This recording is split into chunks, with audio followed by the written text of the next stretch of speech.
Hello, this is me in my kind of embarrassing outfit, but I'm supporting Natural Life, okay? It's a Christian kind of like clothing and knickknack company. Um, and I just love it. Um, so don't judge me if you don't. Um, I know it looks kind of slouchy or something, but I like it. So, anyway, I was just on using Google AI for the first time, and it actually really helped me with something. I used to be an industrial engineer at Boeing, and I have a degree in economics and environmental studies, and I always wanted to do humanitarian work. And it's crazy because um, I typed this stuff in to Google and also some other details about my life, like being a stay at home mom and homeschooling and all this stuff. And AI just kind of put some things together for me that I wasn't actually aware of. I guess Doctors Without Borders hires people with my background, and several NGOs hire people with my background, even to do remote or part time work. And I had no idea. And that is what I wanted to do with my life. It's why I got the degree I got. I think there's no higher calling. Even before I became a Christian, this is what I wanted to do because I thought the best way that a person could possibly spend their life is you do everything that you can to help the people who are most in need, the people who are most in need. And so you can find those people. If you're born in the United States, a lot of times those people who are most in need are from another country. And so I always thought I liked the idea of Doctors Without Borders. Apparently, there's also an Engineers Without Borders that I randomly became qualified for. After I became a Christian, I wasn't trying to become an engineer, but God just basically picked me up and put me in that spot. I didn't even apply for that job, but I got put into that job. And all the other roles that I had, being a document control specialist at Puget Sound Energy and a program coordinator at Puget Sound Energy and a scientific technician at Washington Department of Fish and Wildlife, like all of these things, and even how my degree is tailored, and the things that I was going for, like I was going to get my PMP certification and doing Lean Six Sigma stuff, getting all of those little things, and even getting that AI certificate that I did eventually get. From MIT, I got that little certificate that I had been talking about. I don't know if I ever announced that I finished that, but I finished that like over a year ago. So I have all these little things, and AI that I didn't even tell the AI about, but they said that all those things would be good, and they said that I'm totally qualified to do these jobs. Because I responded, I don't think I'm qualified to do that, and they said, oh, you'd be surprised. And they were saying with homeschooling, in a few years from now, the load kind of gets lighter when the kids are about like 11. I'll have some time blocks in the middle of the day where I can actually do these remote jobs. And so I'm pretty excited about being able to do this stuff. And, I was thinking to myself, it would be like, I don't have to work right now. And I'm very grateful for that. I get to be a stay at home mom. And if I continue to be able to be a stay at home mom, but I also have some time in the day, if I went back to work, I would only want to do it if I'm doing something that's actually meaningful. I enjoyed being an industrial engineer at Boeing for the sake of the job. It's like solving puzzles all day and you kind of do a routine, but there's also like this random challenges as well that are just interjected pretty much every day. Sometimes you have to juggle a ton of things at once, and I actually like that challenge.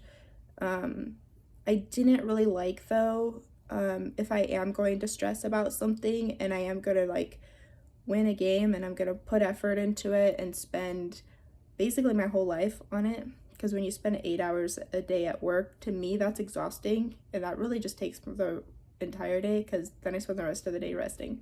Okay, so for me, a 40-hour work week is my entire life.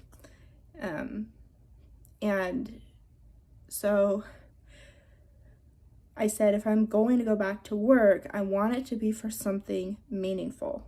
And working for an NGO would be meaningful, and I wouldn't even have to move to the country. I could, because of the role being logistics, like I'm not a doctor, so I don't actually have to be in person to do the job. I can be an engineer on the computer, and I don't have to be there, but I can still add value, like critical, very important, useful, very useful help, maximizing the scarce resources that we have. That's what economics is all about. That's what my degree is in. And being an industrial engineer, same thing. It's maximizing efficiency. And that's basically the heart of what you want to do with a nonprofit. You have scarce resources and you want to maximize how those are allocated. You want to do the most good. You want to optimize things. And you have to deal with all the logistics and supply chains. And I'm all about that. Like, I'm really good at that. And I also have already done all this work with my degree and the career choices that I've had, all of that. I thought that I was kind of crumpling that up into a ball and letting it go to go be a stay-at-home mom. And actually, this is bringing this back. It's like a boomerang. It's boomeranging back to me, because actually I could still use all that stuff to do what I really want to do, which is do something more meaningful, actually helping people. And this is the best. So even before I became a Christian, this is what I wanted to do. But now that I am a Christian, this really, really aligns with me in another way, pleasing God. I don't think, so in all my life, there is one giant piece missing that I don't really blame myself for. It's not really my fault. It's just a phase of life that I'm in. I don't have time to do anything else other than be a mom. I have 3 small children, and they don't go to daycare or anything like that. So I must be here with them. There's not really any wiggle room. I don't really have any hobbies. There's no choice, That's just the phase of life that I'm in right now. And so this piece of my life, charity, is missing. Like, I try to go do charitable things, but as many of you probably know, there aren't a whole lot of volunteer opportunities or charity opportunities that you can do with small children. And we're not in a desperate financial situation, but we're also not like super established. Like, I'm only 35, and so giving large donations, that's not free. Like, I'm not in a place where I'm just skimming the cream off the top and redistributing wealth to other people who need it. I'm not in that spot yet. I'm still in the spot where I need to build stuff up to make sure that I have money to retire. If I'm no longer able to work due to disability or whatever, I live in America and we have to take care of ourselves. And so we have to plan for retirement and things, because there's a bit of a safety net. I don't want to say there's no safety net, but there's kind of no safety net. Okay, you fend for yourself here in the United States in a whole lot of ways. And one of those ways is, if you end up disabled, the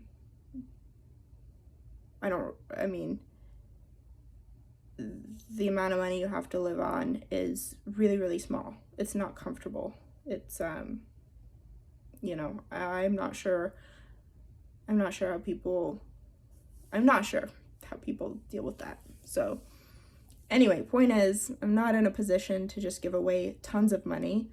And so this is really good because I can actually start doing that charity work. And if I feel like I'm getting underpaid, which I always will, I will always feel like I'm getting underpaid, no matter what the job is, at least it's worth it if I'm doing something that's actually meaningful and good. And I know that I come on my YouTube channel and I'm like, oh, last week, 2 weeks ago, I was going to become an artist, or, 3 weeks ago, I was going to do this thing, or I got my little certificate in AI. Why? I don't know why, but I did feel called to do that, and that will probably play into something eventually that God has planned for me. I don't know what it is yet, but I do feel like this is really tying everything together really nicely, and I'm starting to figure out what I'm supposed to do, and maybe the art thing will come into play as well. I already have like a series of paintings that I did from humanitarian things that I've done in the past and humanitarian things that I had wanted to do in the past, and like it's portraits of little girls in their native attire in their native land, and just like genuine faces that they have.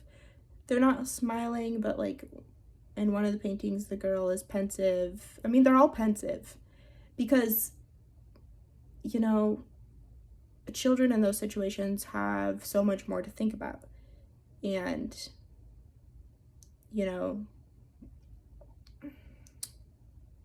what their life on the outside may seem more simple, but actually internally it's very complex. They have a lot more to think about than children who I feel like in the United States we're not often thinking about the death of our siblings, because that doesn't happen as much here, and we're not as often thinking about where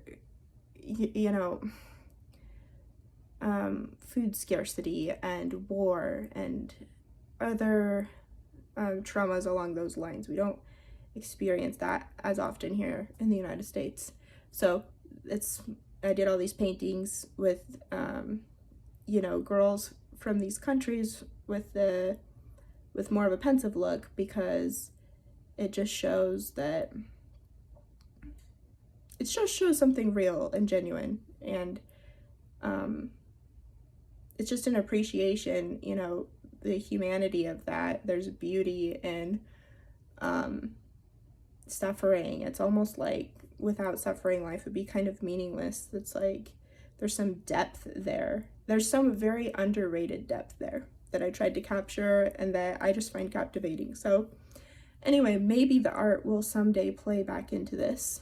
But I just wanted to give that update because I'm so excited about it. It's like one of those things that I should have thought about. I should have figured that out on my own a really long time ago, but it's like sometimes God puts a veil over our eyes and lifts it at the right time, because it wasn't the right time before, but now may be the right time for me to start writing up a plan for myself about these steps that I'm going to take to make myself a shoo-in for this kind of job, and just start doing it. And so I'm pretty excited about it, and I'm sorry if in 2 weeks from now I make another video about some other thing that I'm gonna do and I'm excited about. But eventually I do follow up with things, and eventually I do make it happen. So we'll see how it goes.